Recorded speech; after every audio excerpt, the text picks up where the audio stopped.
Subject matter के issue ਨੂੰ ਲੈ ਕੇ ਉਸ ਤੋਂ पर्टिकुलर सब्जेक्ट मैटर के या उस फार्म के उत्ते आने तो पहला मैं दसना चाहना भी मेरे को परसनली पिछले 17 साल के फॉरेस्ट डिपार्टमेंट के नाल लीगल इशूज़ डील करते हुए अप टू सुप्रीम कोर्ट काफ़ी इन्फॉर्मेशन नॉलेज ते ऑर्डर्स ने। मैं जो भी गल कहूँगा अज ही तुहानूं इसे टाइम उहदे सपोर्टिंग प्रैस नोट के नाल सारे ऑर्डर्स ते डॉकूमेंट्स नाल मिलणगे ताकि तुसी मेरे कहे ते नहीं उन्होंने खुद एग्जामिन करके इस नतीजे ते पहुँच सकते हो कि जो गल मैं कह रहा हूँ ठीक है कि नहीं। करोड़ा पिंड जिहड़ा हैगा उत्थे तकरीबन 3700 एकड़ जमीन एग्जैक्टली प्रिसाइज 3700 एकड़ जमीन है उस पिंड दे विच। एक टाइम दे उत्ते सारे दी सारी 3700 एकड़ जमीन PLPA के थले नोटिफाइड सीगी। PLPA की है? PLPA Punjab land preservation act है जिहड़ा 1900 दे विच बनिया सीगा। इहदा ऑब्जेक्टिव है सॉयल कंजरवेशन। इहदा फॉरेस्ट्री दे नाल कोई लेना देना नहीं है। जब तक ये जमीनां प्रोन टू सॉयल इरोजन ने उदों तक टैंपरेरी पीरियड लई ये जमीनां दे उत्ते नोटिफिकेशन करके सर्टन रिस्ट्रिक्शनस इंपोज कीतियां जानियां ने ताकि लैंड्स वो स्टेबलाइज हो जान। जदों भी कोई लैंड स्टेबलाइज हो जाती है उदों वो नोटिफिकेशन उस जमीन ते खत्म होनी है। तो जे कोई एडिशनल लैंड इरोजन का खतरा किते हैगा तो उहदे च ऐड होनी है। ये सिर्फ इस करोड़ा पिंड ते नहीं पंजाब दे 5 जिलियां दे विच 470 पिंडां ते सारे कांडी बेल्ट दे विच लग्या होया है। सो करोड़ा पिंड के 3700 के 3700 एकड़ दे विच PLPA सीगा जिथे कि अज नया गांव बनया 1 लाख घर बने हुए ने। ठीक है, म्यूनसिपल कमेटी बनी हुई है जिहदे विच बाजार ने दुकानां ने SHO का दफ्तर है EO दफ्तर है। वो सारी जमीन PLPA के थले नोटिफाइड सीगी। एक न्यूज़ आइटम के उत्ते साल 2004 दे विच ऑनरेबल हाई कोर्ट ने कॉगनिजेंस लैके PL ट्रीट करके केस सुनना शुरू किया। तो 2004 दे विच उहदे च फैसला दिता भी जिहड़ियां जमीनां PLPA के थले नोटिफाइड ने वो उस नोटिफिकेशन की बिना दे उत्ते फॉरेस्ट लैंड्स ने और क्योंकि वो फॉरेस्ट लैंड्स ने इस करके फॉरेस्ट कंजरवेशन एक्ट अप्लाई हुंदा। इस ऑर्डर के खिलाफ असी एज डायरैक्टर ऑफ फॉरेस्टल रिजॉर्ट इस पिंड के नागरिक जिहड़े रेजिडेंट सीगे करोड़ा पिंड दे ते भारतीय किसान यूनियन पूरे पंजाब दी सुप्रीम कोर्ट दे विच SLP दे विच गई क्योंकि यह ऑर्डर सिर्फ एक पिंड नूं या सानू अफेक्ट नहीं सी करदा बल्कि सारे 470 पिंड ऑल ओवर पंजाब नूं अफेक्ट करदा सीगा। इहनूं 10 लंबे साल लगे तो मई 2014 में जाके ऑनरेबल सुप्रीम कोर्ट ने वो भी उत्थे दे फॉरेस्ट बेंच ने ये फाइनली फैसला दिता भी ऑनरेबल हाई कोर्ट का ऑर्डर गलत सीगा ते PLPA नोटिफिकेशनस किसी जमीन नूं फॉरेस्ट दे विच तब्दील नहीं करदियां। फॉरेस्ट उही हो सकता है जिहड़ा फॉरेस्ट कंजरवेशन एक्ट जदों 25 अक्टूबर 1980 दे विच वो लागू होया उस समय जे वो जमीनां अपना गवर्नमेंट रिकॉर्ड दे विच फॉरेस्ट रिकॉर्डिड ने तां जमीनां फॉरेस्ट ने। अदरवाइज PLPA की नोटिफिकेशन किसी जमीन नूं फॉरेस्ट नहीं बना सकती। मैं तुहानूं सिंपल थोड़ा जी इहदी डिस्टिंक्शन दसदा। फॉरेस्ट लैंड के लिए इंडियन फॉरेस्ट एक्ट है तो फॉरेस्ट कंजरवेशन एक्ट है। Punjab land preservation act soil conservation लिए है। जिहड़े फॉरेस्ट ने वो फॉर एवर ने वो हमेशा दे लई ने। पंजाब लैंड प्रिजर्वेशन एक्ट की जिहड़ी नोटिफिकेशन वो टैंपरेरी पीरियड लई है। सो एक इन्हां दे विच एक टोटली डिफरेंट ऑब्जेक्टिव ने डिस्टिंक्ट एक्ट्स ने। सिर्फ कॉमनैलिटी की है भी ये दोनों एक्ट्स नूं पंजाब फॉरेस्ट डिपार्टमेंट एडमिनिस्टर कर रहा है। इहदा एडमिनिस्ट्रेटिव कंट्रोल उन्हां कोल है तो जान बुझ के वो इस चीज़ का बेनिफिट लेंदे हुए PLPA लैंड्स नूं भी फॉरेस्ट लैंड्स ट्रीट करके चलदे आ। और ਜਿਹੜਾ ਮੈਂ ਆਰਡਰ ਤੁਹਾਨੂੰ ਸਾਰਿਆਂ ਨੂੰ ਨਾਲ ਪ੍ਰੋਵਾਈਡ ਹੋਊਗਾ, ਜਿਹੜਾ ਮਈ 2014 the honourable supreme court the forest bench the order ਹੈ, ਜਿਹਦੇ 'ਚ ਉਹਨਾਂ ਨੇ ਕਲੀਅਰ ਕਰ ਦਿੱਤਾ ਵੀ PLPA ਨੋਟੀਫਿਕੇਸ਼ਨ ਫੋਰੈਸਟ ਨਹੀਂ ਬਣਾ ਸਕਦੀਆਂ ਕਿਸੇ ਲੈਂਡ ਨੂੰ। ਉਹਦੇ ਬਾਵਜੂਦ ਉਹ ਹਲੇ ਵੀ ਇਸੇ ਚੀਜ਼ ਨੂੰ ਕੰਟੀਨਿਊ ਕਰਦੇ ਜਾ ਰਹੇ ਨੇ ਤਾਂ ਕਿ ਇਹ ਜ਼ਮੀਨਾਂ ਉਹਨਾਂ ਦੇ ਕੰਟਰੋਲ 'ਚ ਰਹਿਣ ਤੇ ਉਹ ਲੋਕਾਂ ਨਾਲ ਉੱਥੇ ਉਸ ਜ਼ਮੀਨਾਂ ਦੇ ਉੱਤੇ ਆਪਣਾ ਕੰਟਰੋਲ ਰੱਖ ਕੇ ਉਹਨਾਂ ਤੋਂ ਪੈਸੇ ਐਕਸਟੋਰਟ ਕਰ ਸਕਣ, ਉਹਨਾਂ ਨੂੰ ਜਿਹੜੇ ਨੇ ਇੰਡੀਵਿਜੂਅਲਸ ਨੂੰ ਜਿਹੜਾ ਹੈਗਾ ਆਪਣੇ ਉਹਦੇ ਵਿੱਚ ਰੱਖਣ, ਚੁੰਗਲ ਦੇ ਵਿੱਚ ਰੱਖਣ। ਇਹ ਜਿਹੜੀਆਂ ਲੈਂਡਸ ਨੇ ਫਰਦਰ ਦਸੰਬਰ 1996 ਦੀ ਰੈਵਨਿਊ ਰਿਕਾਰਡ ਦੇ ਮੁਤਾਬਕ ਜਿੰਨੀਆਂ ਜ਼ਮੀਨਾਂ ਕਲਟੀਵੇਸ਼ਨ ਜਾਂ ਹੈਬਿਟੇਸ਼ਨ ਦੇ ਥੱਲੇ ਸੀਗੀਆਂ ਸਾਲ 1996 ਦੇ ਮੁਤਾਬਕ ਉਹਨਾਂ ਦੀਆਂ ਡੀਲਿਸਟਿੰਗ ਹੋਈਆਂ। ਡੀਲਿਸਟਿੰਗ ਮਤਲਬ ਉਹਨਾਂ ਨੂੰ ਇਹਨਾਂ ਨੇ PLPA ਦੀ ਦਫਾ ਦੇ ਵਿੱਚੋਂ ਕੱਢ ਦਿੱਤਾ। ਕਰੋੜਾ ਪਿੰਡ ਦੀ ਜਿਹੜੀ ਮੈਂ ਦੱਸਿਆ ਸਾਰੀ 3700 ਦੀ 3700 ਏਕੜ PLPA ਦੇ ਥੱਲੇ ਸੀਗੀ, ਅਕਤੂਬਰ 2010 ਦੇ ਵਿੱਚ 1092 ਏਕੜ ਜ਼ਮੀਨ PLPA ਤੋਂ ਡੀਲਿਸਟ ਕਰ ਦਿੱਤੀ ਗਈ। ਇਸ ਤਰੀਕੇ ਨਾਲ ਹੋਰ ਕਾਫੀ ਪਿੰਡਾਂ ਦੀ ਵੀ ਜ਼ਮੀਨ ਡੀਲਿਸਟ ਹੋਈ, ਪਰ ਹੁਣ ਮੈਂ ਸਪੈਸੀਫਿਕਲੀ ਕਰੋੜਾ ਪਿੰਡ ਦੀ ਗੱਲ ਕਰਦਾ। ਡੀਲਿਸਟਡ ਜ਼ਮੀਨ ਦੇ ਉੱਤੇ ਸੈਂਟਰਲ ਗਵਰਨਮੈਂਟ ਵੱਲੋਂ ਕੁਝ ਕੰਡੀਸ਼ਨਸ ਲਾਈਆਂ ਗਈਆਂ। ਉਹਨਾਂ ਦੇ ਵਿੱਚ ਮੇਨ ਦੋ ਕੰਡੀਸ਼ਨ ਸੀਗੀਆਂ, ਇੱਕ ਵੀ ਇਹ ਜ਼ਮੀਨਾਂ ਸਿਰਫ ਐਗਰੀਕਲਚਰਲ ਪਰਪਸਿਸ ਲਈ ਯੂਜ਼ ਹੋ ਸਕਦੀਆਂ ਨੇ, ਦੂਜਾ ਜਿਹੜੀਆਂ ਇਹ ਜ਼ਮੀਨਾਂ ਦੇ ਉੱਤੇ ਆਪਣੀ ਲਾਈਵਲੀਹੁੱਡ ਔਰ ਸਸਟੇਨੈਂਸ ਲਈ ਯੂਜ਼ ਹੋ ਸਕਦੀਆਂ ਨੇ, ਤੇ ਇੱਕ ਸਪੈਸੀਫਿਕ ਬਾਰ ਸੀਗਾ ਵੀ ਇਹਨਾਂ ਜ਼ਮੀਨਾਂ ਦੇ ਉੱਤੇ ਕੋਈ ਵੀ ਕਮਰਸ਼ੀਅਲ ਐਕਟੀਵਿਟੀ ਨਹੀਂ ਹੋ ਸਕਦੀ। ਇਸ ਕੰਡੀਸ਼ਨਸ ਤੋਂ ਐਗਰੀ ਹੋ ਕੇ ਗ੍ਰਾਮ ਪੰਚਾਇਤ ਬੜੀ ਕਰੋੜਾ ਨੇ ਆਨਰੇਬਲ ਹਾਈ ਕੋਰਟ ਦੇ ਵਿੱਚ ਰਿਟ ਫਾਈਲ ਕੀਤੀ, ਜਿਹਦੇ ਵਿੱਚ ਡਿਵੀਜ਼ਨ ਬੈਂਚ ਦਾ ਉਸ ਟਾਈਮ ਦੇ ਚੀਫ ਜਸਟਿਸ ਜਿਹੜੇ ਸੀਗੇ ਉਹਨਾਂ ਨੇ ਫਾਈਨਲੀ ਫੈਸਲਾ ਦਿੱਤਾ ਵੀ ਇਹ ਕੰਡੀਸ਼ਨਸ ਜਿਹੜੀਆਂ ਲੱਗੀਆਂ ਨੇ ਵੀ ਇਹ ਸਿਰਫ ਐਗਰੀਕਲਚਰਲ ਲਈ ਯੂਜ਼ ਹੋਏਗੀ ਪਰਪਸਿਸ ਲਈ ਤੇ ਕਮਰਸ਼ੀਅਲ ਐਕਟੀਵਿਟੀ ਨਹੀਂ ਹੋਏਗੀ, ਉਹ ਉਹਨਾਂ ਨੇ ਖਤਮ ਕਰ ਦਿੱਤੀਆਂ। ਇਸ ਕੇਸ ਦੇ ਵਿੱਚ ਯੂਨੀਅਨ ਆਫ ਇੰਡੀਆ ਵੀ ਪਾਰਟੀ ਸੀਗਾ, ਸਟੇਟ ਗਵਰਨਮੈਂਟ ਵੀ ਪਾਰਟੀ ਸੀਗੀ। ਇਹ ਹੋਣ ਦੇ ਬਾਵਜੂਦ ਫੋਰੈਸਟ ਡਿਪਾਰਟਮੈਂਟ ਉਸ ਡਿਵੀਜ਼ਨ ਬੈਂਚ ਦੇ ਆਰਡਰ ਨੂੰ ਵੀ ਆਨਰ ਨਹੀਂ ਸੀ ਕਰ ਰਿਹਾ। ਉਸ ਤੋਂ ਬਾਅਦ ਗ੍ਰਾਮ ਪੰਚਾਇਤ ਬੜੀ ਕਰੋੜਾ ਨੇ ਕੰਟੈਂਪਟ ਫਾਈਲ ਕੀਤੀ ਆਨਰੇਬਲ ਹਾਈ ਕੋਰਟ 'ਚ। ਉਸ ਕੰਟੈਂਪਟ ਕੋਰਟ ਨੇ ਇਹਨਾਂ ਦੇ ਅਗੇਂਸਟ ਫਾਈਂਡਿੰਗ ਦਿੱਤੀ ਵੀ ਇਹਨਾਂ ਦਾ ਜਿਹੜਾ ਕੰਡਕਟ ਹੈ ਕੰਟੈਂਪਚੁਅਸ ਹੈ। ਉਸ ਤੋਂ ਬਾਅਦ ਸਟੇਟ ਗਵਰਨਮੈਂਟ ਨੇ ਕੰਟੈਂਪਟ ਅਪੀਲ ਫਾਈਲ ਕੀਤੀ। ਫਾਈਨਲੀ ਉਸ ਕੰਟੈਂਪਟ ਅਪੀਲ ਦੇ ਵਿੱਚ secretary forest then mister Vishwajit Khanna ਦਾ ਐਫੀਡੇਵਿਟ ਹੈ, ਉਹਨਾਂ ਦੇ ਆਰਡਰਸ ਹਾਈ ਕੋਰਟ ਦੇ, ਕੰਟੈਂਪਟ ਅਪੀਲ ਦੇ ਆਰਡਰ ਔਰ ਸੈਕਟਰੀ ਫੋਰੈਸਟ ਵਿਸ਼ਵਜੀਤ ਖੰਨਾ ਦਾ ਐਫੀਡੇਵਿਟ ਨਾਲ ਤੁਹਾਨੂੰ ਕਾਪੀਜ਼ ਉਹਦੀਆਂ ਪ੍ਰੋਵਾਈਡ ਕੀਤੀਆਂ ਜਾ ਰਹੀਆਂ ਨੇ, ਜਿਹਦੇ ਵਿੱਚ ਉਹਨਾਂ ਨੇ ਮੰਨਿਆ ਵੀ ਇਹ ਕੰਡੀਸ਼ਨਸ ਖਤਮ ਹੋ ਚੁੱਕੀਆਂ ਨੇ ਤੇ ਕੰਡੀਸ਼ਨਸ ਐਪਲੀਕੇਬਲ ਨਹੀਂ ਹੈਗੀਆਂ। ਮਿਊਨਿਸਪਲ ਕਮੇਟੀ ਨਿਆਗਾਉਂ ਦੇ ਵਿੱਚ ਉਦੋਂ ਤੱਕ ਕਰੋੜਾਂ ਪਿੰਡ ਦਾ ਕੋਈ ਵੀ ਨਕਸ਼ਾ ਪਾਸ ਨਹੀਂ ਸੀ ਕਰ ਰਹੀ ਲੋਕਲ ਗਵਰਨਮੈਂਟ ਡਿਪਾਰਟਮੈਂਟ। ਇਸ ਆਰਡਰਸ ਤੋਂ ਬਾਅਦ ਉੱਥੇ ਦੇ ਜ਼ੋਨਲ ਪਲਾਨਸ ਬਣੇ ਔਰ ਉਸ D&E ਜ਼ੋਨ ਦੇ ਔਰ ਉਸ ਤੋਂ ਬਾਅਦ ਬਿਲਡਿੰਗ ਪਲਾਨਸ ਪਾਸ ਕਰਨੇ ਉਹਨਾਂ ਨੇ ਸ਼ੁਰੂ ਕੀਤੇ। ਸੋ ਹਾਊਐਵਰ ਅੱਜ ਦੀ ਡੇਟ ਦੇ ਵਿੱਚ ਵੀ ਜਿਸ DFO ਦੀ ਮੈਂ ਗੱਲ ਕਰ ਰਿਹਾ ਉਹ ਸਾਰੇ ਡਿਪਾਰਟਮੈਂਟਸ ਨੂੰ ਹਲੇ ਵੀ ਉਹਨਾਂ ਆਰਡਰ ਦੇ ਬਾਵਜੂਦ ਲੈਟਰਸ ਲਿਖਦਾ ਵੀ ਉਹ ਕੰਡੀਸ਼ਨਸ ਖਤਮ ਨਹੀਂ ਹੋਈਆਂ ਤੇ ਉਹ ਕੰਡੀਸ਼ਨਸ ਚੱਲ ਰਹੀਆਂ ਨੇ। ਸੋ ਇੱਕ ਮੈਂ ਤੁਹਾਨੂੰ ਪਹਿਲਾਂ ਆਨਰੇਬਲ ਸੁਪਰੀਮ ਕੋਰਟ ਦਾ ਆਰਡਰ ਦੱਸਿਆ, ਉਹਦੇ ਬਾਵਜੂਦ ਉਹਨਾਂ ਦਾ ਕੀ ਕੰਡਕਟ ਚੱਲ ਰਿਹਾ। ਫਿਰ ਇਹ ਹਾਈ ਕੋਰਟ ਦਾ ਆਰਡਰ ਦੱਸਿਆ ਜਿਹਨੇ ਕੰਡੀਸ਼ਨਸ ਖਤਮ ਕਰ ਦਿੱਤੀਆਂ ਨੇ। ਥਰਡ, ਇੱਕ ਸੈਪਰੇਟ ਰਿਟ ਇਹਨੂੰ ਛੱਡ ਕੇ ਫਾਈਲ ਹੋਈ DB ਦੇ ਵਿੱਚ ਵੀ ਜਿਹੜੀ PLPA ਦੀਆਂ ਨੋਟੀਫਿਕੇਸ਼ਨਸ ਇਹ ਕਰ ਵੀ ਰਹੇ ਨੇ ਇਹ ਡਿਊ ਪ੍ਰੋਸੈਸ ਦੇ ਨਾਲ ਨਹੀਂ ਹੋ ਰਹੀਆਂ। ਡਿਊ ਪ੍ਰੋਸੈਸ ਕੀ ਹੈ? ਜਦੋਂ ਪਹਿਲੀ ਨੋਟੀਫਿਕੇਸ਼ਨ ਐਕਸਪਾਇਰ ਹੋਏਗੀ ਉਦੋਂ ਇੱਕ ਸਰਵੇ ਕੀਤਾ ਜਾਏਗਾ ਜ਼ਮੀਨਾਂ ਦਾ ਵੀ ਕਿਹੜੀਆਂ ਜ਼ਮੀਨਾਂ ਸਟੇਬਲਾਈਜ਼ ਹੋ ਚੁੱਕੀਆਂ ਨੇ, ਜਿਨ੍ਹਾਂ ਨੂੰ ਬਾਹਰ ਕੀਤਾ ਜਾਏਗਾ। ਜੇ ਕੋਈ ਐਡੀਸ਼ਨਲ ਜ਼ਮੀਨ ਉਹਦੇ 'ਚ ਪੈਣ ਵਾਲੀ ਉਹਨੂੰ ਪਾਇਆ ਜਾਏਗਾ। ਲੈਂਡ ਓਨਰਸ ਨੂੰ ਨੋਟਿਸ ਦਿੱਤਾ ਜਾਏਗਾ। ਫਿਰ ਉਹਨਾਂ ਦੇ ਹੱਕ ਲੈਣ ਲਈ ਉਹਨਾਂ ਨੂੰ ਕੰਪਨਸੇਸ਼ਨ ਪੇ ਕੀਤਾ ਜਾਊਗਾ, ਜਿਹੜਾ ਕਿ ਕੋਈ ਵੀ ਇਹ ਪ੍ਰੋਸੈਸ ਫੋਲੋ ਨਹੀਂ ਹੁੰਦਾ। ਉਸ ਤੋਂ ਬਾਵਜੂਦ ਨੋਟੀਫਿਕੇਸ਼ਨਸ ਹੋ ਰਹੀਆਂ ਸੀਗੀਆਂ। ਇਸ ਆਰਡਰ ਦੇ ਵਿੱਚ ਆਨਰੇਬਲ ਹਾਈ ਕੋਰਟ ਨੇ ਇਹ ਡਿਸਾਈਡ ਕੀਤਾ ਵੀ ਇਹ ਨੋਟੀਫਿਕੇਸ਼ਨਸ ਗਲਤ ਨੇ, ਪਰ ਇਹ 2017 'ਚ ਫੈਸਲਾ ਆਇਆ ਸੀਗਾ। ਪਰ ਹੁਣ ਜਿਹੜੀ 18 ਦੀ ਨੋਟੀਫਿਕੇਸ਼ਨ ਹੈ 1 ਸਾਲ ਦੂਰ ਰਹਿ ਗਿਆ।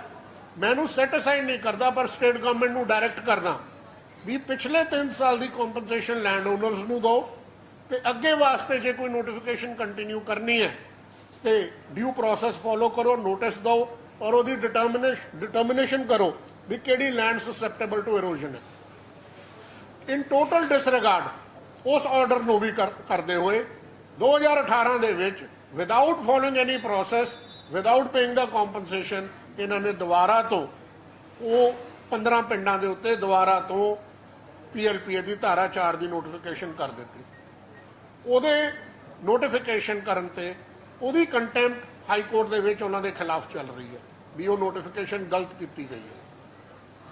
ਹੁਣ ਪਿੰਡ ਕਰੋੜਾਂ ਦਾ ਸੈਪਰੇਟਲੀ ਮੈਂ ਦੱਸਣਾ ਚਾਹੁੰਦਾ ਵੀ ਡਿਪਟੀ ਕਮਿਸ਼ਨਰ ਵੱਲੋਂ ਤੇ ਨਾਇਬ ਤਹਿਸੀਲਦਾਰ ਵੱਲੋਂ ਉਹ ਰਿਕਾਰਡ ਵੀ ਪ੍ਰੋਵਾਈਡ ਤੁਹਾਨੂੰ ਕੀਤੇ ਜਾ ਰਹੇ ਨੇ ਵੀ ਕੋਈ ਵੀ ਰਕਬਾ ਨਾ ਉੱਥੇ ਕੋਈ ਫੋਰੈਸਟ ਦੀ ਨੋਟੀਫਿਕੇਸ਼ਨ ਹੈ ਇੰਡੀਅਨ ਫੋਰੈਸਟ ਐਕਟ ਦੀ, ਨਾ ਕਿਸੇ ਹੋਰ ਫੋਰੈਸਟ ਦੀ ਨੋਟੀਫਿਕੇਸ਼ਨ ਹੈ, ਨਾ ਫੋਰੈਸਟ ਦੀ ਮਾਲਕੀ ਹੈ, ਨਾ ਫੋਰੈਸਟ ਦਾ ਇੰਦਰਾਜ ਹੈ।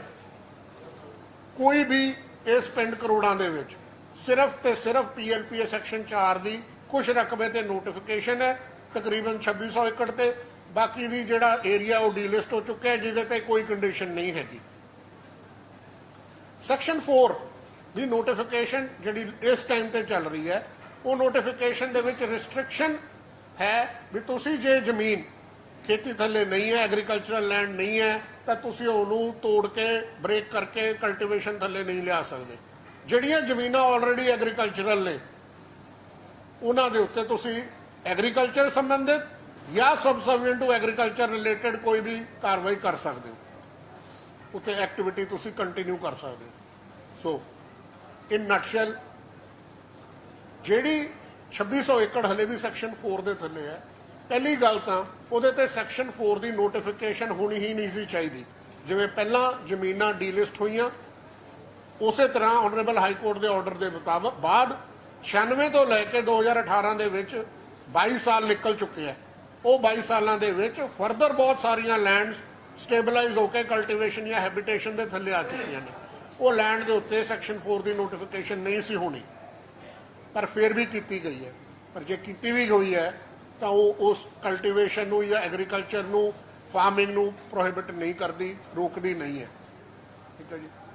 ਹੁਣ ਮੈਂ ਪਾਰਟਿਕੂਲਰਲੀ ਇਸ ਜਗ੍ਹਾ ਦੇ ਉੱਤੇ ਜਿਹਦਾ ਇਹ ਸਾਰਾ ਇਸ਼ੂ ਤੇ ਕੰਟਰੋਵਰਸੀ ਚੱਲ ਰਹੀ ਹੈ ਉਹਦੇ ਤੇ ਆ ਜਾਣਾ। ਫੇਅਰ ਹੈਵਨ ਫਾਰਮਸ ਨਾਂ ਦਾ ਪ੍ਰੋਜੈਕਟ ਹੈ। ਜ਼ਮੀਨ 15 ਸਾਲ ਪਹਿਲਾਂ ਲੋਕਲ ਲੈਂਡ ਓਨਰਸ ਤੋਂ ਲਈ ਹੋਈ ਹੈ। ਐਗਰੀਕਲਚਰਲ ਲੈਂਡ ਹੈ, ਬਰਾਨੀ ਕਿਸਮ ਹੈ ਜ਼ਮੀਨ ਦੀ, ਉੱਥੇ ਦੇ ਲੋਕਲ ਲੈਂਡ ਓਨਰਸ ਤੋਂ ਲਈ ਹੈ। ਉਸ ਜ਼ਮੀਨ ਦੇ ਉੱਤੇ ਕੁਝ ਰਕਬਾ ਡੀਲਿਸਟ ਹੈ, ਕੁਝ ਦੇ ਉੱਤੇ PLPA ਦਾ ਸੈਕਸ਼ਨ 4 ਲੱਗ ਗਿਆ। ਸੈਕਸ਼ਨ 4 ਜਿਵੇਂ ਪਹਿਲਾਂ ਕਿਹਾ ਐਗਰੀਕਲਚਰ, ਕਲਟੀਵੇਸ਼ਨ, ਪਲਾਂਟੇਸ਼ਨ ਨੂੰ ਕਿਸੇ ਚੀਜ਼ ਨੂੰ ਪ੍ਰੋਹਿਬਿਟ ਨਹੀਂ ਕਰਦਾ, ਸੇਲ ਔਰ ਪਰਚੇਜ਼ ਆਫ ਲੈਂਡ ਨੂੰ ਪ੍ਰੋਹਿਬਿਟ ਨਹੀਂ ਕਰਦਾ। ਉਸ ਜ਼ਮੀਨ ਦੇ ਉੱਤੇ 2016 ਦੇ ਵਿੱਚ ਫੋਰੈਸਟ ਡਿਪਾਰਟਮੈਂਟ ਨੇ ਮੇਰੇ ਫਾਦਰ ਦੇ ਖਿਲਾਫ ਤੇ ਇੱਕ ਮੇਰੇ ਫਰੈਂਡ ਦੇ ਖਿਲਾਫ ਡੈਮੇਜ ਰਿਪੋਰਟ ਕੱਟ ਕੇ ਖਰੜ ਕੋਰਟ ਦੇ ਵਿੱਚ ਕ੍ਰਿਮੀਨਲ ਕੰਪਲੇਂਟਸ ਦਾਖਲ ਕੀਤੀਆਂ। ਉਹਨਾਂ ਦਾ ਇਸ ਜ਼ਮੀਨ ਦੇ ਨਾਲ, ਨਾ ਮੇਰੇ ਫਰੈਂਡ ਦਾ ਨਾ ਮੇਰੇ ਫਾਦਰ ਦਾ ਇਸ ਜ਼ਮੀਨ ਨਾਲ ਕੋਈ ਸੰਬੰਧ ਨਹੀਂ ਹੈਗਾ। ਜਿਹੜੀ ਸੁਸਾਇਟੀ ਔਰ ਕੰਪਨੀ ਹੈ ਮੈਂ ਉਹਦਾ ਡਾਇਰੈਕਟਰ ਹਾਂ, ਮੈਂ ਪ੍ਰੈਜ਼ੀਡੈਂਟ ਹਾਂ। ਮੇਰੇ father approximately 80 years of age ਦੇ ਰਿਟਾਇਰਡ ਕਰਨਲ ਨੇ। ਉਹਨਾਂ ਦਾ ਇਹਦੇ ਨਾਲ ਕੋਈ ਲੈਣਾ ਦੇਣਾ ਨਹੀਂ, ਨਾ ਉਹ ਸੁਸਾਇਟੀ ਦਾ ਪਾਰਟ ਨੇ ਨਾ ਉਹ ਕੰਪਨੀ ਦਾ ਪਾਰਟ ਨੇ। ਉਹਦੇ ਡੈਮੇਜ ਰਿਪੋਰਟਸ ਦੇ ਅਗੇਂਸਟ ਮੇਰੇ ਫਾਦਰ ਦੀ ਔਰ ਮੇਰੇ ਫਰੈਂਡ ਨੇ ਆਨਰੇਬਲ ਹਾਈ ਕੋਰਟ ਦੇ ਵਿੱਚ ਕੁਐਸ਼ਨ ਪਟੀਸ਼ਨ ਫਾਈਲ ਕਰ ਰੱਖੀਆਂ ਜਿਹੜੀਆਂ ਸਬਜੂਡਾਈਜ਼ ਨੇ। ਉਸ ਤੋਂ 5 ਸਾਲ ਬਾਅਦ ਸੇਮ ਖਸਰਾ ਨੰਬਰ ਦੇ ਉੱਤੇ 24 ਤਰੀਕ ਨੂੰ forest range officer Ranjot Singh complaint ਦਾਖਲ ਕਰਦਾ ਹੈ ਨਿਆਗਾਉਂ PS ਪੁਲਿਸ ਸਟੇਸ਼ਨ ਦੇ ਵਿੱਚ ਸੈਕਸ਼ਨ 4 ਔਰ 5 ਦੀ ਨੋਟੀਫਿਕੇਸ਼ਨ। ਉਸ ਤੋਂ ਬਾਅਦ ਮੈਨੂੰ ਮੈਸੇਜ ਦਿੱਤਾ ਜਾਂਦਾ ਫੋਰੈਸਟ ਕੰਟਰੈਕਟਰ ਦੇ ਵੱਲੋਂ, ਹਰਮਿੰਦਰ ਸਿੰਘ ਹੰਮੀ ਵੱਲੋਂ, ਵੀ DFO ਤੁਹਾਨੂੰ ਮਿਲਣਾ ਚਾਹੁੰਦਾ ਹੈ। ਤੇ ਮੈਨੂੰ 74 ਸੈਕਟਰ ਗੁਰਹਰ ਐਸੋਸੀਏਟਸ ਐਡਰੈਸ ਮੈਂ ਦੇ ਰੱਖਿਆ, ਉੱਥੇ ਬੁਲਾਇਆ ਜਾਂਦਾ। ਉੱਥੇ ਮੈਨੂੰ DFO ਦੇ ਬਿਹਾਫ ਤੇ forest range officer Ranjot Singh ਤੇ ਅਮਨ ਪਟਵਾਰੀ ਮਿਲਦੇ ਨੇ। ਉਹਨਾਂ ਦੀ ਫੋਨ ਨੰਬਰ ਦਿੱਤੇ ਆ, ਜਿਹੜੀ ਇਨਵੈਸਟੀਗੇਸ਼ਨ ਏਜੰਸੀ ਹੈ ਉਹਨਾਂ ਦੇ ਟਾਵਰ ਲੋਕੇਸ਼ਨ ਤੋਂ ਡਿਟਰਮਿਨ ਕਰ ਸਕਦੀ ਹੈ ਵੀ ਉਹ ਬੰਦੇ ਉੱਥੇ ਸੀਗੇ ਕਿ ਨਹੀਂ। ਮੈਂ ਉਹਨਾਂ ਨੂੰ ਦੱਸਿਆ ਵੀ ਮੈਂ ਇੱਥੇ ਮੌਨਸੂਨ ਤੋਂ ਪਹਿਲਾਂ ਟੈਰੇਸਿੰਗ ਕਰਕੇ ਪਲਾਂਟੇਸ਼ਨ ਕਰਨੀ ਹੈ। ਜ਼ਮੀਨ ਦੀ ਖਰੀਦੋ ਫਰੋਖਤ ਦੇ ਉੱਤੇ ਇੱਥੇ ਕੋਈ ਬੈਨ ਨਹੀਂ ਹੈ, ਪਲਾਂਟੇਸ਼ਨ ਕਰਕੇ ਐਗਰੀਕਲਚਰ ਕਰਨ ਦੇ ਉੱਤੇ ਕੋਈ ਬੈਨ ਨਹੀਂ ਹੈ। ਤੇ ਤੁਸੀਂ ਇਸ ਦੇ ਉੱਤੇ, ਉਹ ਕਹਿੰਦੇ ਤੁਸੀਂ DFO ਸਾਹਿਬ ਨੂੰ ਮਿਲੋ, कंजरवेटर और DFO ਦੇ ਨਾਲ ਕਰੋ, ਸਾਨੂੰ ਹੁਕਮ ਨੇ ਤੁਹਾਡੇ ਖਿਲਾਫ ਔਰ ਤੁਹਾਡੇ ਫਾਦਰ ਦੇ ਖਿਲਾਫ FIR ਰਜਿਸਟਰ ਕਰਨ ਦੇ ਜੇ ਤੁਸੀਂ ਉਹਨਾਂ ਦੇ ਨਾਲ ਅਰੇਂਜਮੈਂਟ ਔਰ ਸੈਟਲਮੈਂਟ ਨਹੀਂ ਕਰਦੇ। 30 ਤਰੀਕ ਨੂੰ ਉਸੇ ਦਫ਼ਤਰ ਦੇ ਵਿੱਚ 11 ਵਜੇ ਮੈਨੂੰ ਦੁਬਾਰਾ ਬੁਲਾਇਆ ਜਾਂਦਾ। ਇਸ ਵਾਰੀ ਮੈਂ ਆਪਣੇ ਨਾਲ ਰਿਕਾਰਡਿੰਗ ਡਿਵਾਈਸ ਲੈ ਕੇ ਗਿਆ। ਉੱਥੇ DFO ਮੈਨੂੰ ਉਸ ਫੋਰੈਸਟ ਕੰਟਰੈਕਟਰ ਦੇ ਨਾਲ ਮਿਲਿਆ। ਅਸੀਂ 3 ਜਣੇ ਆ ਉਸ ਰਿਕਾਰਡਿੰਗ ਦੇ ਵਿੱਚ। ਉਹਦੇ ਜਿਹੜੀ ਵੀ ਕਨਵਰਸੇਸ਼ਨ ਵਾਰਤਾਲਾਪ ਹੋਈ ਮੈਨੂੰ ਦੱਸਿਆ ਗਿਆ ਸੀਗਾ ਵੀ ਤੁਸੀਂ ਆਪਣੇ ਨਾਲ 2 ਲੱਖ ਰੁਪਇਆ ਲੈ ਕੇ ਆਉਣਾ, ਇਹ ਉਹਦੀ ਰਿਕੁਆਇਰਮੈਂਟ ਹੈ। ਮੈਂ 2 ਲੱਖ ਰੁਪਇਆ ਆਪਣੇ ਨਾਲ ਲੈ ਕੇ ਗਿਆ। ਉਸ ਮੀਟਿੰਗ ਦੇ ਵਿੱਚ ਮੈਂ ਉਹਨੂੰ ਦੱਸਿਆ ਵੀ ਮੈਂ ਪ੍ਰੋਜੈਕਟ ਕੀ ਕਰਨ ਜਾ ਰਿਹਾ। 1 ਵਾਰੀ ਨਹੀਂ 3 ਵਾਰੀ ਵੀ ਮੈਨੂੰ ਪਤਾ ਇੱਥੇ ਦਫਾ 4 ਹੈ, ਇਹ ਐਗਰੀਕਲਚਰਲ ਲੈਂਡ ਹੈ, ਮੈਂ ਪਲਾਂਟੇਸ਼ਨ ਕਰਨਾ ਚਾਹੁੰਦਾ, ਤੁਹਾਡੇ ਨਾਲ ਪਲਾਂਟੇਸ਼ਨ ਕਰਨ ਨੂੰ ਰੈਡੀ ਹਾਂ ਮਹਿਕਮੇ ਦੇ ਨਾਲ, ਤੁਸੀਂ ਉੱਥੇ ਤੇ ਪਲਾਂਟੇਸ਼ਨ ਕਰੋ। ਉੱਥੇ ਉਸ ਕਨਵਰਸੇਸ਼ਨ ਦੇ ਵਿੱਚ ਉਹ ਕਹਿੰਦਾ ਵੀ ਬਿਲਕੁਲ ਜੀ ਤੁਸੀਂ ਇਹਨਾਂ ਨੂੰ ਇੰਚਾਰਜ ਬਣਾ ਦਿਓ, ਇਹ ਸੇਲ ਕਰਨਗੇ। ਤੇ ਇੱਕ ਐਗਜ਼ਾਮਪਲ ਦੇ ਤੌਰ ਤੇ ਉਹ ਠੇਕੇਦਾਰ ਕਹਿੰਦਾ ਵੀ ਜੇ 1 ਕਰੋੜ ਰੁਪਈਆ ਸੇਲ ਦਾ ਆਉਂਦਾ ਤੇ 90 ਲੱਖ ਰੁਪਇਆ ਇਹਨਾਂ ਕੋਲ ਜਾਣਾ ਚਾਹੀਦਾ। ਇਹ ਰਿਕਾਰਡਡ ਹੈ ਡਿਊਰਿੰਗ ਦਾ ਕਨਵਰਸੇਸ਼ਨ। ਉਸ ਤੋਂ ਬਾਅਦ ਕਹਿੰਦੇ ਵੀ ਜੇ ਤੁਸੀਂ ਕਸਟਮਰ ਨੇ ਉਹਨਾਂ ਨੂੰ ਇਹਨਾਂ ਦੇ ਥਰੂ ਮੇਰੇ ਦਫ਼ਤਰ ਮੇਰੇ ਕੋਲ ਭੇਜਿਓ, ਮੇਰੇ ਸਟਾਫ ਕੋਲ ਵੀ ਨਹੀਂ ਭੇਜਣ ਦੀ ਲੋੜ। ਆਪਣੇ ਹੋਰ ਹਾਇਰ ਆਫੀਸ਼ੀਅਲਸ ਦੀ ਉਹਨਾਂ ਦੇ ਨਾਲ ਉਹਨਾਂ ਦੇ ਕੀ ਅਰੇਂਜ ਆਪਣੀ ਅੰਡਰਸਟੈਂਡਿੰਗ ਹੈ, ਰਾਈਟ ਅਪ ਟੂ ਸੈਕਟਰੀ ਵੀ ਜੀ ਮੇਰੇ PCCF ਸਾਹਿਬ ਨੇ ਮੇਰੇ ਖਿਲਾਫ ਕੰਪਲੇਂਟਾਂ ਸੀਗੀਆਂ, ਹੋਰ ਕਈ ਚੀਜ਼ਾਂ ਨੇ, ਮੈਂ ਉਹਦੀ ਡਿਟੇਲ 'ਚ ਨਹੀਂ ਜਾਂਦਾ। ਜਦੋਂ ਤੁਹਾਡੇ ਕੋਲ ਵੇਲ ਹੋਏਗਾ ਤੁਸੀਂ ਆਪਣੇ ਆਪ ਇਹ ਵੀਡੀਓ ਦੇ ਵਿੱਚ ਦੇਖ ਸਕਦੇ ਹੋ, ਉਦੋਂ ਤੋਂ ਕਲੈਰਿਟੀ ਆ ਜੂਗੀ। ਐਂਡਿੰਗ ਨੋਟ ਦੇ ਵਿੱਚ ਮੈਨੂੰ ਇਹ ਦੱਸਿਆ ਗਿਆ ਵੀ ਵਿਸ਼ਾਲ ਚੌਹਾਨ ਕੰਜ਼ਰਵੇਟਰ ਨਾਲ ਗੱਲ ਕਰਕੇ ਤੁਹਾਨੂੰ ਦੱਸਿਆ ਜਾਊਗਾ ਵੀ ਕੀ ਅਰੇਂਜਮੈਂਟ ਹੋਏਗਾ। ਉਸ ਤੋਂ ਬਾਅਦ ਅਗਲੇ 2 ਜਾਂ 3 ਦਿਨ ਬਾਅਦ ਮੈਨੂੰ ਉਹਨਾਂ ਦਾ ਮੈਸੇਜ ਆਉਂਦਾ ਵੀ ਤੁਹਾਨੂੰ 1 ਕਰੋੜ ਰੁਪਈਆ ਅਪਫਰੰਟ ਦੇਣਾ ਪੈਣਾ, 10 ਲੱਖ ਰੁਪਇਆ ਮਹੀਨਾ ਤੇ 5 ਲੱਖ ਪਰ ਫਾਰਮ, ਜੇ ਤੁਸੀਂ ਉੱਥੇ ਆਪਣਾ ਕੰਟੀਨਿਊ ਕਰਨਾ ਪ੍ਰੋਜੈਕਟ। ਮੈਂ ਉਹਨਾਂ ਨੂੰ ਐਕਸਪਲੇਨ ਕਰਨ ਦੀ ਕੋਸ਼ਿਸ਼ ਕੀਤੀ, ਜੋ ਮੈਂ ਡਿਊਰਿੰਗ ਦਾ ਮੀਟਿੰਗ ਵੀ ਉਹਨਾਂ ਨੂੰ ਕਿਹਾ ਸੀਗਾ ਵੀ ਅਸੀਂ ਕੋਈ ਇਲੀਗਲ ਐਕਟੀਵਿਟੀ ਨਹੀਂ ਕਰ ਰਹੇ ਹੈਗੇ ਉੱਥੇ, ਸਾਡਾ ਕੋਈ ਉਹਨਾਂ ਨਾਲ ਅਰੇਂਜਮੈਂਟ ਨਹੀਂ ਬਣਿਆ। ਮੈਂ ਉਹਨਾਂ ਦੀ ਐਕਸਟੋਰਸ਼ਨ ਦੇ ਨਾਲ ਸਹਿਮਤ ਨਹੀਂ ਸੀਗਾ। ਅਸੀਂ ਉਹਨਾਂ ਨੂੰ ਬੜਾ ਰੀਜ਼ਨ ਕੀਤਾ, ਉਹਦੇ ਬਾਵਜੂਦ ਉਹਨਾਂ ਨੇ 9 ਤਰੀਕ ਨੂੰ ਖੁਦ ਕੰਜ਼ਰਵੇਟਰ ਨੇ ਔਰ DFO ਨੇ ਉੱਥੇ ਜਾ ਕੇ ਆਪਣੀ ਟੀਮ ਦੇ ਨਾਲ ਇੱਕ ਪਲਾਂਟੇਸ਼ਨ ਡਰਾਈਵ ਸ਼ੋਅ ਕੀਤੀ ਸਾਡੀ ਲੈਂਡ 'ਚ, ਜਦ ਕਿ ਕੋਈ ਵੀ ਪ੍ਰਾਈਵੇਟ ਲੈਂਡ ਦੇ ਉੱਤੇ ਫੋਰਸੀਬਲੀ ਮਹਿਕਮਾ ਪਲਾਂਟੇਸ਼ਨ ਨਹੀਂ ਕਰ ਸਕਦਾ। ਦੂਸਰੀ ਗੱਲ ਇਹ ਹੈ ਜਿਹੜੇ ਉਹ ਪਲਾਂਟ ਉੱਥੇ ਲਾ ਕੇ ਆਏ ਨੇ ਸੁਪੋਜ਼ਿਟਲੀ, ਉਹਨਾਂ ਦੀ ਦੇਖ ਰੇਖ ਪਾਣੀ ਦੀ ਕੋਈ ਵਿਵਸਥਾ ਨਹੀਂ ਹੈ ਤਾਂ ਉਹ ਤਾਂ ਬੂਟੇ ਵੀ ਮਰ ਜਾਣਗੇ, ਉਹਨਾਂ ਦਾ ਲਾਉਣ ਦਾ ਕੀ ਆਈਡੀਆ ਉੱਥੇ। ਤੇ ਉਸੇ ਦਿਨ ਉਹਨਾਂ ਨੇ ਥਾਣੇ ਜਾ ਕੇ ਉਸ ਕੰਪਲੇਂਟ ਜਿਹੜੀ ਕਿ 24 ਤਰੀਕ ਦੀ ਪੈਂਡਿੰਗ ਪਈ ਸੀ 9 ਮਈ ਨੂੰ FIR 'ਚ ਕਨਵਰਟ ਕਰ ਦਿੱਤਾ। ਉਹ FIR ਮੇਰੇ ਫਾਦਰ ਦੇ ਖਿਲਾਫ ਹੋਈ ਵਿਦਆਊਟ ਵੈਰੀਫਿਕੇਸ਼ਨ ਵੀ ਉਹਨਾਂ ਦੀ ਜ਼ਮੀਨ ਉਹਨਾਂ ਦੀ ਕੋਈ ਸੁਸਾਇਟੀ ਜਾਂ ਕੰਪਨੀ ਦੇ ਵਿੱਚ ਉਹ ਪਾਰਟ ਵੀ ਹੈ ਕਿ ਨਹੀਂ, ਔਰ ਉਹ ਵੀ ਉਸੇ ਤੇ ਜਿੱਤੇ ਆਲਰੇਡੀ ਕ੍ਰਿਮੀਨਲ ਕੰਪਲੇਂਟ ਔਰ ਮੈਟਰ ਹਾਈ ਕੋਰਟ ਦੇ ਵਿੱਚ ਸਬ ਜੁਡਾਈਸ ਸੀਗਾ। ਫਿਰ ਉਹਨਾਂ ਨੇ ਮੇਰਾ ਨਾਂ ਐਡ ਕਰਨ ਦੇ ਲਈ ਦਰਖਾਸਤ ਦਿੱਤੀ। ਮਾਈਨਿੰਗ ਵਾਲਿਆਂ ਦੇ ਵਿੱਚ ਉਹ ਕਿਹਾ ਵੀ ਮਾਈਨਿੰਗ ਹੈ, ਮਾਈਨਿੰਗ ਜੇ 3 ਫੁੱਟ ਤੋਂ ਵੱਧ ਮਿੱਟੀ ਤੁਸੀਂ ਚੱਕ ਕੇ ਵੇਚਦੇ ਹੋ ਆਪਣੀ ਜ਼ਮੀਨ ਤੋਂ ਤਾਂ ਮਾਈਨਿੰਗ ਹੁੰਦੀ ਹੈ। ਆਪਣੀ ਖੇਤਾਂ ਦੇ ਵਿੱਚ ਆਪਣੀ ਜ਼ਮੀਨ ਦੇ ਵਿੱਚ ਜੇ ਤੁਸੀਂ ਟੈਰੇਸਿੰਗ ਕਰਦੇ ਹੋ ਮਾਈਨਿੰਗ ਨਹੀਂ ਹੈ। ਫਿਰ ਉਹਦੇ ਵਿੱਚ ਕਿਹਾ ਵੀ ਇਹਦੇ 'ਚ ਫੋਰੈਸਟ ਦੇ ਐਕਟ ਨੇ, ਫੋਰੈਸਟ ਦਾ ਉੱਥੇ ਕੋਈ ਮੈਂ ਤੁਹਾਨੂੰ ਪਹਿਲਾਂ ਐਕਸਪਲੇਨ ਕਰ ਚੁੱਕਿਆ ਕੋਈ ਐਕਟ ਨਹੀਂ। ਅਸੀਂ SSP ਸਾਹਿਬ ਨੂੰ ਜਾ ਕੇ ਮਿਲੇ, ਉਹਨਾਂ ਨੂੰ ਐਕਸਪਲੇਨ ਕੀਤਾ ਵੀ ਇਹ ਮੈਟਰ ਆਲਰੇਡੀ ਸਬ ਜੁਡਾਈਸ ਹੈ। ਉਹਨਾਂ ਨੇ ਇਨਕੁਆਇਰੀ SP ਹੈਡਕੁਆਟਰ ਸਾਹਿਬ ਨੂੰ ਦੇ ਦਿੱਤੀ।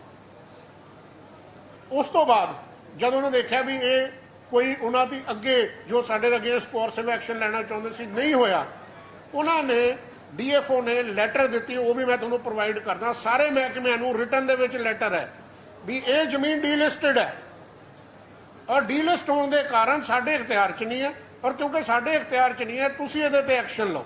ਗਮਾਡਾ ਨੂੰ, ਡਿਪਟੀ ਕਮਿਸ਼ਨਰ ਨੂੰ, ਹੋਰ FIR ਉਹ ਰਜਿਸਟਰ ਕਰਾਉਂਦੇ ਨੇ ਵੀ ਇਹ ਧਾਰਾ 4 ਤੇ 5 ਦੇ ਵਿੱਚ ਆਉਂਦੀ ਹੈ, ਇਸ ਕਰਕੇ ਫੋਰੈਸਟ ਡਿਪਾਰਟਮੈਂਟ ਉੱਤੇ FIR ਕਰਾ ਰਿਹਾ ਹੈ। ਬਾਕੀ ਸਾਰੇ ਮਹਿਕਮਿਆਂ ਨੂੰ ਲਿਖ ਰਹੇ ਨੇ ਜ਼ਮੀਨ ਡੀਲਿਸਟਡ ਹੈ। ਇਹ ਕੀਤਾ ਗਿਆ ਸਿਰਫ ਬਾਕੀ ਦੇ ਡਿਪਾਰਟਮੈਂਟਸ ਨੂੰ ਐਕਟੀਵੇਟ ਕਰਕੇ ਸਾਡੇ ਅਗੇਂਸਟ ਕਰਨ ਦੇ ਲਈ। ਉਹਦੇ ਤੇ ਸਾਨੂੰ ADC ਡਿਵੈਲਪਮੈਂਟ ਸਾਹਿਬ ਦਾ ਨੋਟਿਸ ਆਇਆ। ਅਸੀਂ ਉਹ ਨੋਟਿਸ ਦਾ ਰਿਪਲਾਈ ਦਿੱਤਾ ਔਰ ਉਹਦੀ ਕਿਹਾ ਵੀ ਇਹਦੇ 'ਚ ਕੰਡੀਸ਼ਨਾਂ ਲੱਗੀਆਂ ਹੋਈਆਂ ਨੇ। ਦੁਬਾਰਾ ਉਹਨਾਂ ਲਿਖਿਆ ਅਸੀਂ ਉਹਨਾਂ ਨੂੰ ਆਰਡਰਸ ਪ੍ਰੋਵਾਈਡ ਕੀਤੇ ਵੀ ਕੰਡੀਸ਼ਨ ਸਾਰੀਆਂ ਖਤਮ ਹੋ ਚੁੱਕੀਆਂ ਨੇ। ਉਹਨਾਂ ਨੇ 27 ਤਰੀਕ ਰੱਖੀ ਹੀਅਰਿੰਗ ਦੇ ਵਾਸਤੇ, ਜਿਹਦੇ 'ਚ DFO ਨੂੰ ਫੋਨ ਕਰਕੇ ਸਾਡੇ ਸਾਹਮਣੇ ਦੱਸਿਆ ਗਿਆ ਵੀ ਉਹ ਪ੍ਰੈਜ਼ੈਂਟ ਆਉਣਗੇ ਉਸ ਹੀਅਰਿੰਗ ਦੇ ਲਈ। 27 ਤਰੀਕ ਦੀ ਹੀਅਰਿੰਗ ਸੀਗੀ। FIR ਦੇ ਵਿੱਚ ਇਨਕੁਆਇਰੀ ਮਾਰਕ ਹੋ ਗਈ।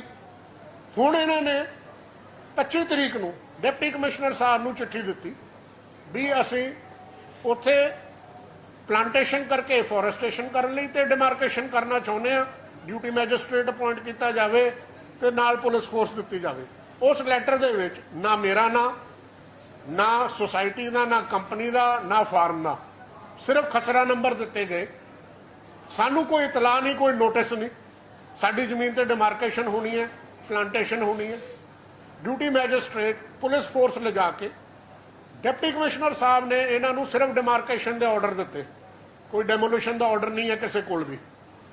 ਉਸ ਡਿਮਾਰਕੇਸ਼ਨ ਦੇ ਆਰਡਰ ਦੇ ਨਾਲ ਇਲੀਗਲੀ ਜਾ ਕੇ ਇਹਨਾਂ ਨੇ ਸਾਡਾ ਅੱਜ ਤੋਂ 10-15 ਸਾਲ ਬਣਿਆ ਹੋਇਆ ਗੇਟ ਤੇ ਬਾਉਂਡਰੀ ਵਾਲ ਡਿਮੋਲਿਸ਼ ਕੀਤੀ ਹੈ। ਇਹਨਾਂ ਕੋਲ ਕੋਈ ਡੈਮੋਲੀਸ਼ਨ ਦੇ ਆਰਡਰ ਨਹੀਂ ਸੀਗੇ। ਇਹ ਚੀਜ਼ 26 ਤਰੀਕ ਨੂੰ ਉਹਦੀ ਅਸੀਂ ਜੋ ਰਿਪਰੈਜ਼ੈਂਟੇਸ਼ਨ ਦਿੱਤੀ ਹੈ ਰਿਟਰਨ ਟੂ ਦਾ ਡਿਪਟੀ ਕਮਿਸ਼ਨਰ, ਉਹ ਵੀ ਉਹਦਾ ਪਾਰਟ ਹੈ। ਸੋ ਜਿਹੜੇ ਇਹ ਡਾਕੂਮੈਂਟੇਸ਼ਨ ਨੇ ਤੁਹਾਨੂੰ ਜਿਹੜੇ ਅੱਜ ਮਿਲਣਗੇ, ਸਾਡੀ ਜਿਹੜੀ ਕੰਪਲੇਂਟ ਹੈ ਆਨਰੇਬਲ ਸੀਐਮ ਸਾਹਿਬ ਨੂੰ ਤੇ ਤੁਹਾਡੇ ਥਰੂ ਵੀ ਮੈਂ ਤੇ ਅਦਰਵਾਈਜ਼ ਵੀ ਮੇਰੀ ਇਹੀ ਉਹ ਹੈ ਵੀ ਇਹਨੂੰ ਥੋਰੋਲੀ ਇਨਵੈਸਟੀਗੇਟ ਕੀਤਾ ਜਾਵੇ। ਇਹ ਜਿਹੜੀ ਸਾਡੀ ਜੋ ਵੀ ਸਾਡੇ ਨਾਲ ਹੋਇਆ, ਜੋ ਅਸੀਂ ਆਪਣਾ ਪੱਖ ਰੱਖ ਰਹੇ, ਜੋ ਮੈਂ ਡਾਕੂਮੈਂਟੇਸ਼ਨ ਪ੍ਰੋਵਾਈਡ ਕਰ ਰਹੇ ਹਾਂ, ਜੋ ਅਸੀਂ ਕਹਿ ਰਹੇ ਹਾਂ ਠੀਕ ਹੈ ਕਿ ਨਹੀਂ, ਇਹਨੂੰ ਇਨਵੈਸਟੀਗੇਟ ਕੀਤਾ ਜਾਵੇ ਔਰ ਇਹਨਾਂ ਦੇ ਖਿਲਾਫ ਐਕਸ਼ਨ ਲਿਆ ਜਾਵੇ। ਜਿਹੜੇ ਡਾਕੂਮੈਂਟਸ ਇਹਦੇ ਨਾਲ ਤੁਹਾਨੂੰ ਸੌਫਟ ਕਾਪੀਜ਼ ਦੇ ਵਿੱਚ ਸਾਰੀ ਡਿਟੇਲ ਦੇ ਵਿੱਚ ਪ੍ਰੋਵਾਈਡ ਕੀਤੇ ਜਾ ਰਹੇ ਨੇ, ਉਹ ਜਿਹੜੀ ਸਾਡੀ ਕੰਪਲੇਂਟ ਸੀਗੀ ਸੀਐਮ ਸਾਹਿਬ ਦੇ ਪੋਰਟਲ ਤੇ along with the video recording, ਜਿਹੜੀ ਏਡੀਸੀ ਡਿਵੈਲਪਮੈਂਟ ਤੋਂ ਨੋਟਿਸ ਆਇਆ ਉਹਦਾ ਜਿਹੜਾ ਰਿਪਲਾਈ ਹੈ ਵਿਦ ਆਲ ਦਾ ਡਾਕੂਮੈਂਟੇਸ਼ਨ, ਜਿਹਦੇ ਵਿੱਚ ਇਹਨੇ ਕਿਹਾ ਵੀ ਇਹ ਡੀਲਿਸਟਡ ਲੈਂਡ ਹੈ। ਜਾਂ ਤਾਂ ਉਹ ਡੀਲਿਸਟਡ ਹੋਗੀ ਜਾਂ ਲਿਸਟਡ ਹੋਏਗੀ, ਦੋਨੋਂ ਤਾਂ ਇੱਕ ਟਾਈਮ ਤੇ ਸੇਮ ਲੈਂਡ ਨਹੀਂ ਹੋ ਸਕਦੀ। ਫਿਰ ਡਿਪਟੀ ਕਮਿਸ਼ਨਰ ਸਾਹਿਬ ਨੂੰ ਜਿਹੜੇ ਡੈਮੋਲੀਸ਼ਨ ਦੇ ਅਗੇਂਸਟ ਅਸੀਂ ਰਿਪਰੈਜ਼ੈਂਟੇਸ਼ਨ ਦਿੱਤੀ ਹੈ। ਇੱਕ ਪੀਐਲਪੀਏ ਦਾ ਨੋਟ ਹੈ with all the orders of the honourable high court and affidavit of secretary forest, ਜਿਸ ਤੋਂ ਕਲੈਰਿਟੀ ਹੁੰਦੀ ਹੈ ਵੀ ਇਹਦੇ ਇਸ ਡੀਲਿਸਟਡ ਜ਼ਮੀਨ ਦੇ ਉੱਤੇ ਕੋਈ ਕੰਡੀਸ਼ਨ ਨਹੀਂ ਹੈ। ਜਿਹੜੇ ਬਾਰ-ਬਾਰ ਹਾਰਪ ਕਰਦੇ ਨੇ ਵੀ ਕੰਡੀਸ਼ਨ ਚੱਲ ਰਹੀ ਹੈ। ਜਿਹੜੀ ਡੀਲਿਸਟਿੰਗ ਦੀ ਨੋਟੀਫਿਕੇਸ਼ਨ ਹੈ ਉਹ ਨਾਲ ਹੈ। Revenue report deputy commissioner Mohali ਦੀ ਤੇ ਨਾਇਬ ਤਹਿਸੀਲਦਾਰ ਮੋਹਾਲੀ ਦੀ ਵੀ ਫੋਰੈਸਟ ਦੀ ਕੋਈ ਵੀ ਨੋਟੀਫਿਕੇਸ਼ਨ ਕਰੋੜਾਂ ਪਿੰਡ ਤੇ ਨਹੀਂ ਹੈ, ਨਾ ਕੋਈ ਰਿਕਾਰਡ ਦੇ ਵਿੱਚ ਫੋਰੈਸਟ ਰਿਕਾਰਡਡ ਹੈ। ਆਨਰੇਬਲ ਸੁਪਰੀਮ ਕੋਰਟ ਦਾ ਆਰਡਰ ਵੀ ਪੀਐਲਪੀਏ ਦੀ ਨੋਟੀਫਿਕੇਸ਼ਨ ਕਿਸੇ ਜ਼ਮੀਨ ਨੂੰ ਫੋਰੈਸਟ ਨਹੀਂ ਬਣਾਉਂਦਾ ਫੋਰੈਸਟ ਬੈਂਚ ਦਾ। ਉਸ ਤੋਂ ਬਾਅਦ ਆਨਰੇਬਲ ਹਾਈ ਕੋਰਟ ਦਾ ਆਰਡਰ ਵੀ ਪੀਐਲਪੀਏ ਦੀ ਫਰਦਰ ਨੋਟੀਫਿਕੇਸ਼ਨ ਕਰਨ ਲਈ ਤੁਹਾਨੂੰ 3 ਸਾਲ ਦੀ ਕੰਪਨਸੇਸ਼ਨ ਦੇਣੀ ਪਏਗੀ। ਜਦੋਂ ਕੇਸ ਡਿਸਾਈਡ ਹੋਇਆ ਸੀਗਾ, ਜਿਹੜੀ ਅੱਜ ਤੱਕ 1 ਰੁਪਇਆ ਕਿਸੇ ਨੂੰ ਇਹਨਾਂ ਨੇ ਪੇ ਨਹੀਂ ਕੀਤਾ। ਔਰ 2018 ਦੀ ਨੋਟੀਫਿਕੇਸ਼ਨ ਜਿਹੜੀ ਹੁਣ ਆਪਰੇਟ ਹੋ ਰਹੀ ਹੈ ਸੈਕਸ਼ਨ 4 ਦੀ, ਜਿਹੜੀ ਕਲੀਅਰ ਕਰਦੀ ਹੈ ਵੀ ਐਗਰੀਕਲਚਰ ਕਰਨ ਦੇ ਉੱਤੇ ਜਿਹੜੀ ਜ਼ਮੀਨ ਆਲਰੇਡੀ ਅੰਡਰ ਕਲਟੀਵੇਸ਼ਨ ਹੈ ਕੋਈ ਬਾਰ ਨਹੀਂ ਹੈਗਾ। ਔਰ ਇੱਕ ਡਿਟੇਲਡ ਪੀਐਲਪੀਏ ਦਾ ਨੋਟ ਹੈ ਜਿਹੜਾ ਓਵਰਆਲ ਪੰਜਾਬ ਦੀ ਸਿਚੁਏਸ਼ਨ ਦਰਸਾਉਂਦਾ ਹੈ ਵੀ 1,70,000 ਹੈਕਟੇਅਰ 4.5 ਲੱਖ ਏਕੜ ਜ਼ਮੀਨ ਹੈ ਪੂਰੇ ਪੰਜਾਬ ਦੇ ਵਿੱਚ, ਜਿਹੜੀ ਕਿ ਕਿਸੇ ਫਾਰਮ ਜਾਂ ਸ਼ੇਪ ਦੇ ਵਿੱਚ ਯੂਟਿਲਾਈਜ਼ ਨਹੀਂ ਹੋ ਪਾ ਰਹੀ। ਜਿੱਥੇ ਫੋਰੈਸਟ ਡਿਪਾਰਟਮੈਂਟ ਦੀ ਇਸ ਚੀਜ਼ ਕਰਕੇ ਈਵਨ ਸਟੇਟ ਗਵਰਨਮੈਂਟ ਨੂੰ ਹਜ਼ਾਰਾਂ ਕਰੋੜ ਰੁਪਇਆ ਸੈਂਟਰਲ ਗਵਰਨਮੈਂਟ ਨੂੰ ਪੇ ਕਰਨਾ ਪੈਂਦਾ ਹੈ ਜੇ ਉਹ ਪੀਐਲਪੀਏ ਦੀ ਲੈਂਡ ਦੇ ਉੱਤੇ ਰੋਡ ਦਾ, ਪਬਲਿਕ ਸਪਲਾਈ ਦਾ, ਸੀਵਰੇਜ ਦਾ ਵੀ ਕੋਈ ਕੰਮ ਕਰਦੇ ਨੇ, ਕਿਉਂਕਿ ਇਹਨੂੰ ਇਹ ਰੋਂਗਲੀ ਫੋਰੈਸਟ ਲੈਂਡ ਡਿਪਿਕਟ ਕਰ ਰਹੇ ਨੇ in spite of the supreme court orders. ਇਹਨਾਂ ਨੂੰ ਮੈਂ ਇੱਕ ਹੋਰ ਚੀਜ਼ ਤੁਹਾਨੂੰ ਕਲੈਰਿਟੀ ਕਰਨਾ ਚਾਹੁੰਦਾ, ਰੋਂਗਲੀ ਜਿਹੜੀ ਇਹ ਲਾਸਟ ਨੋਟੀਫਿਕੇਸ਼ਨ 2018 ਦੀ ਹੈ ਜਿਹਦੇ ਵਿੱਚ ਕਰੋੜਾਂ ਦਾ ਪਿੰਡ ਹੈ, ਸਾਡਾ ਰਕਬਾ ਵੀ ਆਉਂਦਾ ਹੈ, ਉਸੇ ਨੋਟੀਫਿਕੇਸ਼ਨ ਦੇ ਵਿੱਚ 15 ਪਿੰਡ ਨੇ, ਉਹਨਾਂ ਚੋਂ ਇੱਕ ਪਿੰਡ ਪੱਲਨਪੁਰ ਵੀ ਹੈ ਜਿੱਥੇ ਸੁਖ ਵਿਲਾਸ ਰਿਜ਼ੋਰਟ ਹੈ, ਜਦ ਕਿ ਉਹ ਸਾਰੀਆਂ ਅਪਰੂਵਲਸ ਲੈ ਚੁੱਕੇ ਨੇ, ਡਾਇਵਰਜਨ ਕਰਾ ਚੁੱਕੇ ਨੇ। ਉਸ ਲੈਂਡ ਦੇ ਉੱਤੇ ਵੀ 2018 ਵਾਲੀ ਨੋਟੀਫਿਕੇਸ਼ਨ ਧਾਰਾ 4 ਤੇ 5 ਦੀ ਨੋਟੀਫਿਕੇਸ਼ਨ, ਸੌਰੀ ਸੈਕਸ਼ਨ 4 ਦੀ ਨੋਟੀਫਿਕੇਸ਼ਨ ਅਪਲਾਈ ਕੀਤੀ ਹੈ। ਇਸ ਤੋਂ ਕਲੀਅਰ ਹੁੰਦਾ ਹੈ ਵੀ ਕੋਈ ਐਪਲੀਕੇਸ਼ਨ ਆਫ ਮਾਈਂਡ ਨਹੀਂ ਹੈ। ਉਸ 21 ਏਕੜ ਜ਼ਮੀਨ ਦੇ ਉੱਤੇ ਜਿੱਥੇ ਰਿਜ਼ੋਰਟ ਬਣ ਕੇ ਆਪਰੇਟ ਹੋ ਰਿਹਾ ਹੈ, ਉਹਦੀ ਸੈਂਟਰਲ ਗਵਰਨਮੈਂਟ ਤੋਂ ਵੀ ਪਰਮਿਸ਼ਨ ਆਈ ਹੋਈ ਹੈ। 2018 ਦੀ ਨੋਟੀਫਿਕੇਸ਼ਨ ਉਸ ਲੈਂਡ ਦੇ ਉੱਤੇ ਵੀ ਸੈਕਸ਼ਨ 4 ਦੀ ਨੋਟੀਫਿਕੇਸ਼ਨ ਕਰਦੀ ਹੈ। ਸੋ ਮੈਂ ਇਹ ਕਹਿਣਾ ਚਾਹੁੰਦਾ ਸੀਗਾ, ਆਪਣਾ ਮੈਂ ਕਲੈਰਿਟੀ ਦੇ ਨਾਲ ਤੁਹਾਨੂੰ ਦੱਸ ਚੁੱਕਿਆ। ਇਸ ਤੋਂ ਬਾਅਦ ਜੇ ਤੁਹਾਡੇ ਕਿਸੇ ਦੇ ਕੋਈ ਕੁਐਸਚਨ ਨੇ ਉਹ ਮੈਂ ਆਨਸਰ ਕਰ ਸਕਦਾ। ਸੰਧੂ ਸਾਹਿਬ ਇੱਕ ਸਵਾਲ ਹੈ ਮੇਰਾ, ਸੰਧੂ ਸਾਹਿਬ ਇੱਕ ਸਵਾਲ ਹੈ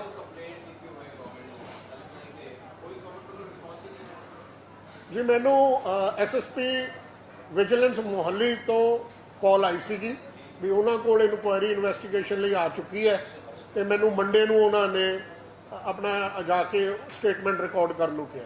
ਸੰਧੂ ਸਾਹਿਬ ਇੱਕ ਸਵਾਲ ਹੈ ਕਿ ਜਿਹੜੀ ਵੀ ਕਾਰਵਾਈ ਹੋਈ ਹੈ ਜਿੱਦਾਂ ਤੁਸੀਂ ਦੱਸ ਦਿਓ ਜਿਹੜੀ ਪੁਲਿਸ ਡਿਪਾਰਟਮੈਂਟ ਫੋਰੈਸਟ ਐਕਟ ਦੀ ਕਾਰਵਾਈ ਉਹਨਾਂ ਨੇ ਕੀਤੀ, ਤੁਹਾਨੂੰ ਲੱਗਦਾ ਹੈ ਕਿ ਸਾਰੀ ਇਲੀਗਲ ਕਾਰਵਾਈ ਹੈ? ਤੁਸੀਂ ਪੂਰੀ ਤਰ੍ਹਾਂ ਠੀਕ ਹੋ ਜੋ ਉੱਥੇ ਜਿਹੜੀ ਵੀ ਕਾਰਵਾਈ ਹੋਈ ਹੈ? ਬਿਲਕੁਲ ਜੀ, ਇਲੀਗਲ ਕਾਰਵਾਈ ਹੈ। ਸਾਡੇ ਕੋਲ ਮੈਂ ਉਹੀ ਦੱਸਿਆ ਐਗਰੀਕਲਚਰਲ ਲੈਂਡ ਦੇ ਉੱਤੇ ਕਲਟੀਵੇਸ਼ਨ ਜਾਂ ਐਗਰੀਕਲਚਰ ਦੇ ਸਬਸਰਵੀਐਂਟ ਤੁਸੀਂ ਕੋਈ ਵੀ ਐਕਟੀਵਿਟੀ ਕਰ ਸਕਦੇ ਹੋ।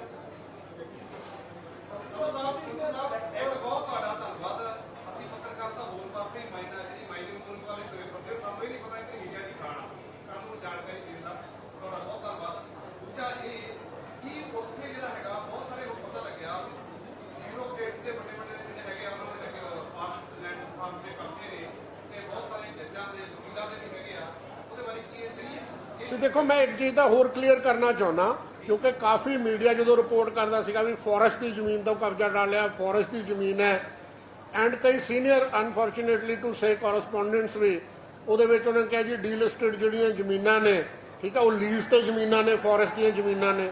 ਇੱਦਾਂ ਦੀ ਕੋਈ ਚੀਜ਼ ਨਹੀਂ ਹੈ ਜਿਹੜੀ ਮੈਂ ਕਲੈਰਿਟੀ ਕੀਤੀ। ਇਸ ਪਿੰਡ ਦੇ ਵਿੱਚ ਨਾ ਤਾਂ ਕੋਈ ਪੰਚਾਇਤੀ ਲੈਂਡ ਹੈ, ਪ੍ਰਾਈਵੇਟ ਲੈਂਡ ਹੈ ਸਾਰੀ ਦੀ ਸਾਰੀ। ਇਨਫੈਕਟ ਮੇਰੇ ਕੋਲ ਉਹਦੀ ਕਾਪੀ ਅੱਜ ਨਹੀਂ ਹੈ, but revenue authorities the letter ਹੈ ਜਿਹੜੀ ਐਮਸੀ ਲੋਕਲ ਗਵਰਨਮੈਂਟ ਦੇ ਵਿੱਚ ਗਈ ਸੀ ਵੀ ਇਸ ਪਿੰਡ ਦੇ ਵਿੱਚ ਕੋਈ ਵੀ ਪੰਚਾਇਤੀ ਜ਼ਮੀਨ ਨਹੀਂ ਹੈ। ਪਰ ਜਿਹੜਾ ਤੁਹਾਡਾ ਸਵਾਲ ਹੈ, ਲੈਂਡ ਜਿਹੜੇ ਵੀ ਉੱਥੇ ਹੋਰ ਭਾਵੇਂ ਉਹ ਪੋਲੀਟੀਸ਼ੀਅਨ ਹੈ, ਭਾਵੇਂ ਉਹ ਬਿਊਰੋਕਰੈਟ ਹੈ ਜਾਂ ਪੁਲਿਸ ਆਫੀਸ਼ੀਅਲਸ ਨੇ, ਉਹਨਾਂ ਦੀ ਲੈਂਡ ਓਨਡ ਹੈ। ਉਹਨਾਂ ਨੇ ਉੱਥੇ ਜੋ ਬਣਾਇਆ ਉਹ ਪਰਮਿਸ਼ਨ ਨਾਲ ਬਣਾਇਆ ਜਾਂ ਨਹੀਂ ਬਣਾਇਆ ਉਹਦੇ ਬਾਰੇ ਮੈਂ ਕਮੈਂਟ ਨਹੀਂ ਕਰ ਸਕਦਾ।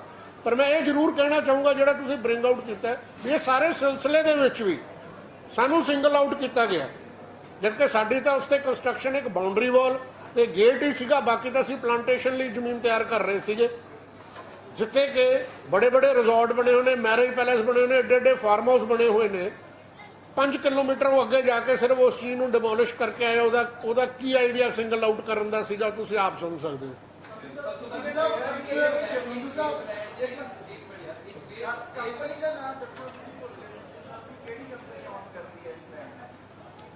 ਕਿਹੜੀ ਲੈਂਡ ਨੂੰ ਜੀ? ਇੱਕ ਸੁਸਾਇਟੀ ਹੈ, ਡਿਫੈਂਸ ਸੁਸਾਇਟੀ ਹੈ, ਠੀਕ ਹੈ, ਤੇ ਇੱਕ ਰਿਗਾਲੀਆ ਰਿਜ਼ੋਰਟ ਐਂਡ ਪ੍ਰਾਈਵੇਟ ਲਿਮਿਟਡ ਹੈ। ਉਹ ਅਸੀਂ ਲਿਖ ਕੇ ਦੇ ਰਹੇ ਹਾਂ ਉਹਨਾਂ ਨੂੰ ਰਿਪਲਾਈ।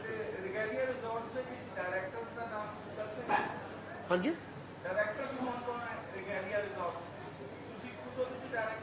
ਹਾਂਜੀ ਮੈਂ ਵੀ ਡਾਇਰੈਕਟਰ ਹਾਂ, ਮੈਂ ਸ਼ੇਅਰ ਹੋਲਡਰ ਹਾਂ ਉਹਦਾ ਜੀ। ਉਹ ਮੇਰੀ ਵਾਈਫ ਨੇ, ਉਹ ਵੀ ਸਾਡੇ ਡਾਇਰੈਕਟਰਸ ਨੇ। ਹਾਂਜੀ, ਉਹ ਵੀ ਸਾਡੇ ਡਾਇਰੈਕਟਰਸ ਨੇ ਜੀ। ਮੈਂ ਸ਼ੇਅਰ ਹੋਲਡਰ ਹਾਂ ਜੀ ਉਹਦੇ 'ਚ। ਹਾਂਜੀ,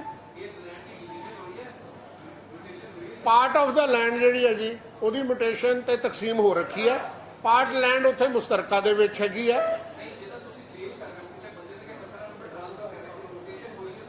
ਨਹੀਂ, ਮਿਊਟੇਸ਼ਨ ਹੋ ਰੱਖੀ ਹੈ, ਮਿਊਟੇਸ਼ਨ ਜ਼ਮੀਨ ਦੀ ਹੋ ਰੱਖੀ ਹੈ ਔਰ ਅੱਗੇ ਰਜਿਸਟਰੀ ਹੋ ਕੇ ਇੰਤਕਾਲ ਉਹਨਾਂ ਦੇ ਨਾਂ ਤੇ ਚੜ੍ਹਦਾ।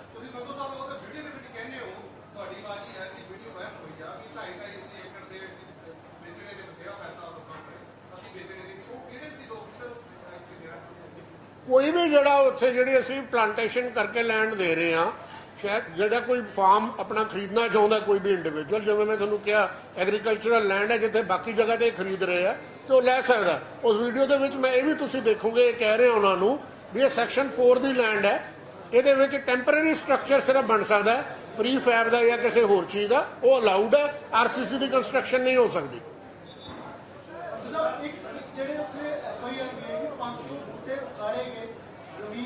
ਉਹ ਤਾਂ ਜੀ ਕੁਐਸਚਨ ਪੂਰਾ 3 ਕਿਲੋਮੀਟਰ ਉੱਪਰ ਪੂਰੇ ਪਹਾੜ ਤੇ ਜਿਹੜਾ ਰੋਡ ਬਣਾਇਆ ਗਿਆ ਉਹਨੂੰ ਤੇ ਫਾਰਮ ਹਾਊਸ ਵੀ ਬਣਿਆ ਹੋਇਆ ਹੈ, ਤਾਂ ਕਿਆ ਸਾਰਾ ਲੀਗਲ ਤੁਸੀਂ ਕਹਿ ਰਹੇ ਹੋ? ਮੈਂ ਉਹੀ ਤੁਹਾਨੂੰ ਦੱਸਣਾ ਚਾਹੁੰਦਾ ਜੀ, ਰੋਡ ਬਣਾ ਕੇ ਫਾਰਮ ਹਾਊਸ ਬਣਾਉਣਾ ਜਾਂ ਜਿਹੜਾ ਕੋਈ ਵੀ ਐਗਰੀਕਲਚਰਲ ਲੈਂਡ ਹੈ ਉਹਦੇ ਅੰਦਰ ਰਸਤੇ ਬਣਾਉਣੇ, ਐਗਰੀਕਲਚਰਲ ਇੰਪਲੀਮੈਂਟਸ ਲਈ, ਆਪਣੀ ਗੱਡੀ ਲੈ ਕੇ ਜਾਣ ਲਈ ਜਾਂ ਕਿਸੇ ਲਈ, ਉਹਦੇ 'ਚ ਕੋਈ ਵਾਰ ਨਹੀਂ ਹੈਗੀ। ਫਾਰਮ ਹਾਊਸ ਬਣਾਉਣਾ ਐਗਰੀਕਲਚਰ ਦਾ ਤਾਂ ਉਹ ਟੈਂਪਰੇਰੀ ਸਟਰਕਚਰ ਜੇ ਤੁਸੀਂ ਆਰਸੀਸੀ ਦਾ ਕੰਸਟਰਕਸ਼ਨ ਨਹੀਂ ਕਰਦੇ। ਹਾਂਜੀ, ਮੈਂ ਉਹੀ ਦੱਸ ਰਿਹਾ ਨਾ, ਗਮਾਡਾ ਨੇ ਇਸ ਕਰਕੇ ਤੋੜਿਆ ਕਿਉਂਕਿ ਫੋਰੈਸਟ ਆਫੀਸ਼ੀਅਲਸ ਉਹਨਾਂ ਕੋਲ ਜਿਹੜਾ ਆਰਡਰ ਲੈ ਕੇ ਗਏ ਨੇ ਉਹ ਸਿਰਫ ਡਿਮਾਰਕੇਸ਼ਨ ਦਾ ਹੈ। ਤੁਹਾਨੂੰ ਆਰਡਰ ਪ੍ਰੋਵਾਈਡ ਹੋਏਗਾ, ਉਹਦੇ 'ਚ ਕਿਤੇ ਡੈਮੋਲੀਸ਼ਨ ਦਾ ਆਰਡਰ ਨਹੀਂ ਹੈ, ਉਹ ਸਿਰਫ ਡਿਮਾਰਕੇਸ਼ਨ ਦਾ ਆਰਡਰ ਹੈ। ਕੋਈ 500 ਬੂਟੇ ਨਹੀਂ ਤੋੜੇ ਗਏ ਜੀ, ਉਹ ਤਾਂ 500 ਦੀ ਜਗ੍ਹਾ ਭਾਵੇਂ 5000 ਕਹਿ ਦੇਣ, ਜੋ ਮਰਜ਼ੀ ਉਹਨਾਂ ਦਾ ਨੰਬਰ ਦੇ ਦੇਣ। ਜਦੋਂ ਮੈਂ ਤੁਹਾਨੂੰ ਕਿਹਾ ਸਾਰੀ ਹੀ ਜਿਹੜਾ ਪਰਪਸ ਹੈ, ਇਹ ਆਬਜੈਕਟਿਵ ਹੈ, ਤੁਸੀਂ ਜੇ ਉੱਥੇ ਗਏ ਹੋ, ਉੱਥੋਂ 5 ਕਿਲੋਮੀਟਰ ਅੱਗੇ ਤੋਂ ਨਵੇਂ ਗਰਾਊਂਡ ਤੋਂ ਸ਼ੁਰੂ ਹੋ ਕੇ ਉਹ ਜਗ੍ਹਾ ਚਲੀ ਜਾਂਦੀ ਹੈ। ਰਸਤੇ ਦੇ ਵਿੱਚ ਕਿੰਨੇ ਬੜੇ ਬੜੇ ਕੰਸਟਰਕਸ਼ਨ ਹੋਈ ਹੋਈ ਹੈ, ਆਰਸੀਸੀ ਦੀ ਹੋਈ ਹੈ। ਸਿਰਫ ਉਹ ਸਾਡੀ ਹੀ ਜਗ੍ਹਾ ਤੇ ਕਿਉਂ ਗਏ? ਆਰਡਰ ਉਹਨਾਂ ਕੋਲ ਡੈਮੋਲੀਸ਼ਨ ਦਾ ਕੋਈ ਹੈ ਨਹੀਂ। ਈਵਨ ਗਮਾਡਾ ਨੇ ਜੇ ਡੈਮੋਲੀਸ਼ਨ ਕਰਨੀ ਹੈ, ਪਹਿਲਾਂ ਪ੍ਰੋਵੀਜ਼ਨ ਹੈ ਪੈਰੀਫਰੀ ਕੰਟਰੋਲ ਐਕਟ ਦੇ ਅੰਦਰ ਵੀ ਤੁਸੀਂ ਉਹਨਾਂ ਨੂੰ ਨੋਟਿਸ ਦਿਓਗੇ, ਔਰ ਕਿਸੇ ਵੀ ਜ਼ਮੀਨ ਦੇ ਉੱਤੇ ਐਗਰੀਕਲਚਰਲ ਲੈਂਡ ਦੇ ਉੱਤੇ ਬਾਉਂਡਰੀ ਵਾਲ ਕਰਕੇ ਗੇਟ ਬਣਾਉਣ ਦੇ ਉੱਤੇ ਕੋਈ ਲੀਗੈਲਿਟੀ ਨਹੀਂ ਹੈ।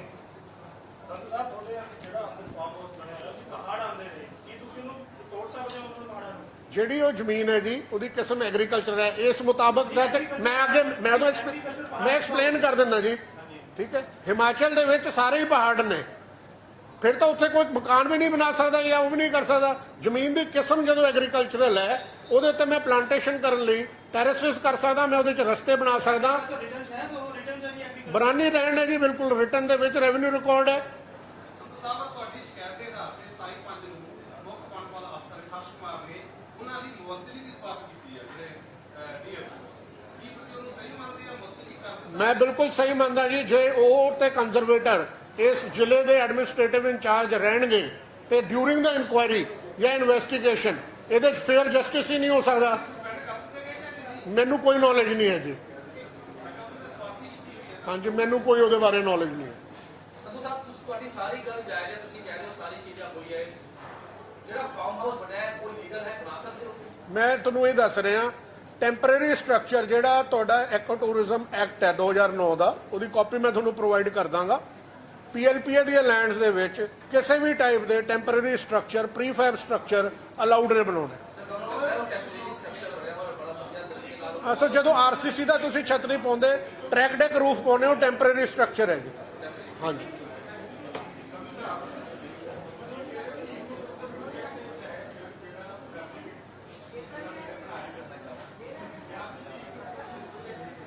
ਮੈਂ ਤਾਂ ਐਕੋ ਟੂਰਿਜ਼ਮ ਦਾ ਪ੍ਰੋਜੈਕਟ ਕਰ ਹੀ ਨਹੀਂ ਸੀ ਰਿਹਾ। ਮੈਂ ਕਹਿ ਰਿਹਾ ਵੀ PLPA ਦੀਆਂ ਲੈਂਡਸ ਦੇ ਵਿੱਚ ਤੁਸੀਂ ਜੇ ਫਾਰਮ ਹੈ ਤੁਹਾਡਾ, ਉਹਦੇ ਵਿੱਚ ਟੈਂਪਰੇਰੀ ਸਟਰਕਚਰ ਬਣਾ ਸਕਦੇ ਹੋ। ਇਹ ਤਾਂ ਈਵਨ ਚੰਡੀਗੜ੍ਹ ਦੇ ਵਿੱਚ, UT ਦੇ ਵਿੱਚ, ਜਿੱਥੇ ਇੰਨੀ ਸਖਤੀ ਹੈ, ਜਿਹੜੇ ਉਹਦੇ ਵਿੱਚ ਵੀ ਖੁੱਡਾ ਵਾਲੀ ਸ਼ੇਰ ਜਾਂ ਫਾਰਮ ਬਣੇ ਹੋਏ ਨੇ, ਬਾਉਂਡਰੀ ਵਾਲ, ਗੇਟ, ਮਾਲੀ ਹਟ, ਗਜ਼ੀਬੋ, ਉਹਨਾਂ ਦੇ ਵਿੱਚ ਵੀ ਬਣੇ ਹੋਏ ਨੇ।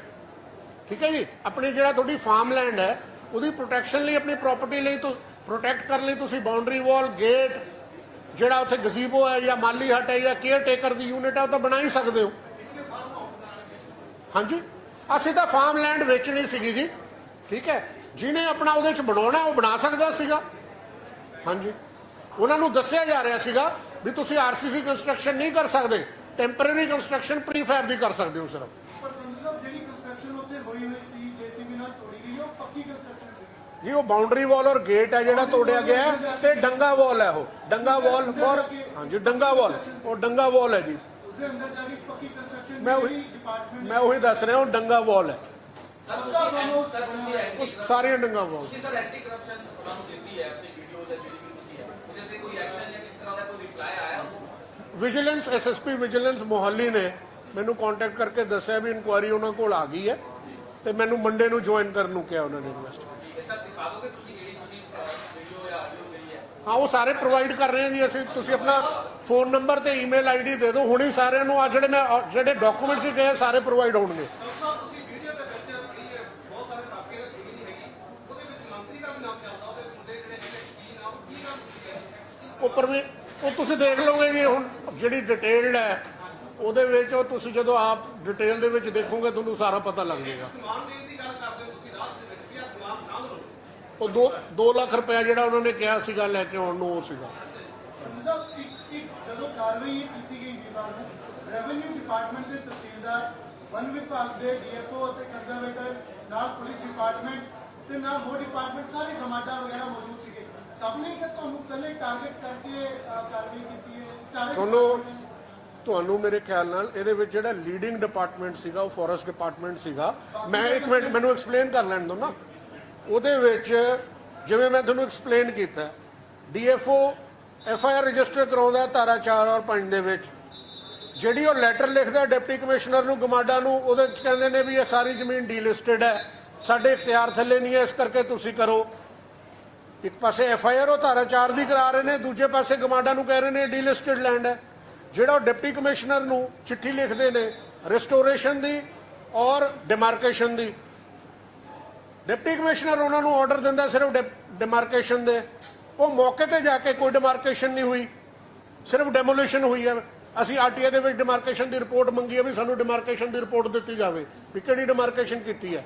ਸੋ ਉਹਨਾਂ ਨੇ ਉੱਥੇ ਜਾ ਕੇ ਜਦੋਂ ਮਸ਼ੀਨ ਲੈ ਗਏ, ਜੋ ਮਰਜ਼ੀ ਕਰੀ ਜਾਣ, ਉਹ ਇੰਨੀ ਮਸ਼ੀਨਰੀ ਇੰਨੀ ਪੁਲਿਸ ਫੋਰਸ ਲੈ ਕੇ ਆਏ ਨੇ, ਉਹ ਤਾਂ ਹੁਣ ਉਹਨਾਂ ਨੂੰ ਆਨਸਰ ਕਰਨਾ ਪੈਣਾ ਨਾ ਵੀ ਕਿਸ ਆਰਡਰ ਦੇ ਬਿਨਾਂ ਦੇ ਆ ਕੇ ਉਹਨਾਂ ਨੇ ਡੈਮੋਲੀਸ਼ਨ ਕੀਤੀ ਹੈ। ਵੀ ਐਡਮਿਨਿਸਟ੍ਰੇਸ਼ਨ ਵਾਲੇ ਬਾਹਰ ਹੀ ਖੜੇ 3 ਵਜੇ ਪੁਲਿਸ ਵਾਲੇ ਕੋਈ ਗੱਲ ਨਹੀਂ। ਸਾਰੀ ਚੀਜ਼ਾਂ ਪ੍ਰੋਟੋਕਾਲ ਦੇ ਹਿਸਾਬ ਨਾਲ ਮੈਂ ਤੁਹਾਨੂੰ ਕਹਿਤਾ, ਮੈਂ ਤਾਂ ਆਪ ਸਿਰਫ ਵਰਬਲੀ ਜੋ ਕਹਿ ਰਿਹਾ ਹੀ ਨਹੀਂ, ਹਰ ਇੱਕ ਜਿਹੜੇ ਆਰਡਰਸ ਨੇ ਉਹ ਕਹਿੰਦੇ ਨੇ ਕੰਡੀਸ਼ਨਸ ਨਹੀਂ ਖਤਮ ਹੋਈਆਂ, ਤੁਹਾਨੂੰ ਆਰਡਰਸ ਮਿਲ ਜਾਣਗੇ, ਤੁਹਾਡੇ ਕੋਲ ਆਪਣੇ ਚੈਨਲ ਕੋਲ ਤੁਸੀਂ ਆਪ ਪੜ੍ਹ ਸਕਦੇ ਹੋ, ਤੁਹਾਡੇ ਕੋਲ ਲੀਗਲ ਟੀਮਸ ਹੋਣਗੀਆਂ, ਉਹਨਾਂ ਨੂੰ ਐਗਜ਼ਾਮਿਨ ਕਰਾਓ। ਜੇ ਮੈਂ ਗਲਤ ਕਹਿ ਰਿਹਾ ਤਾਂ ਦੇਖੋ ਨਾ ਵੀ PLPA ਦੀ ਨੋਟੀਫਿਕੇਸ਼ਨ ਫੋਰੈਸਟ ਨਹੀਂ ਬਣਾਉਂਦੀ, ਉਹ ਹੈ ਡਿਪਟੀ ਕਮਿਸ਼ਨਰ ਆਪਣਾ ਨਾਇਬ ਤਹਿਸੀਲਦਾਰ ਦੀ ਰਿਪੋਰਟ ਹੈ ਵੀ ਇਸ ਪਿੰਡ ਦੇ ਵਿੱਚ ਕੋਈ ਫੋਰੈਸਟ ਨਹੀਂ ਹੈ। ਉਹ ਸਾਰੇ ਤੁਹਾਨੂੰ ਡਾਕੂਮੈਂਟਸ ਪ੍ਰੋਵਾਈਡ ਕਰ ਰਿਹਾ, ਮੈਂ ਆਪਣੀ ਵਰਬਲ ਗੱਲ ਤੇ ਜਾਣ ਨੂੰ ਤੁਹਾਨੂੰ ਕਹਿ ਹੀ ਨਹੀਂ ਰਿਹਾ। Once again, I would like to thank everybody. Thank you for taking out time. ਤੁਹਾਡੇ ਸਾਰੇ ਆਉਣ ਦਾ